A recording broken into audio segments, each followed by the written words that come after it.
ఇది ఈరోజు ఎట్టినవి. ఇది పచ్చిమిర్చి వేసిన వల్ల గ్రీన్ కలర్ వచ్చినాయి అన్నమాట. సగ్గుబియ్యం వడియాలు గ్రీన్ కలర్ వచ్చాయి. ఈ లాస్ట్ వీక్ ఎట్టాను అనమాట. రెడ్ ఎండుమిర్చితో చేసినవి. అవి పచ్చిమిర్చి, ఎండుమిర్చి ఎండితే గిల్లగుంటాయి, ఏపితే గుల్లగుల్లగా వస్తాయి అన్నమాట. సగ్గుబియ్యం వడియాలు 2 రకాలు చేసామన్నమాట. ఒకటి ఎండుమిర్చితో, ఈ ఎండుమిర్చితో చేసినవి. ఎండుమిర్చితో చేసినవి, ఏం పచ్చిమిర్చితో చేసినవి. ఇవి 2 రోజులు ఎండాలి. చెప్పాను కదా అమెరికాకి పంపించడానికి. అమెరికా, దుబాయ్ పంపించడానికి. మా పాప దుబాయ్లో ఉంటుంది, అక్క వాళ్ళు అమెరికాలో ఉంటున్నారు. పంపించడం గురించి అని చేస్తామన్నమాట. దీంతోపాటు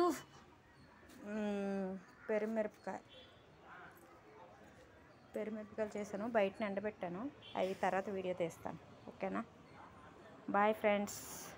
సబ్స్క్రైబ్ చేసుకోండి, లైక్ చేయండి, కామెంట్ చేయండి. ప్లీజ్ సబ్స్క్రైబ్ చేసుకోవట్లేదు చాలామంది. సబ్స్క్రైబ్ చేయకుండానే చూసేస్తున్నారు వీడియోలో. సబ్స్క్రైబ్ చేసుకోండి ప్లీజ్.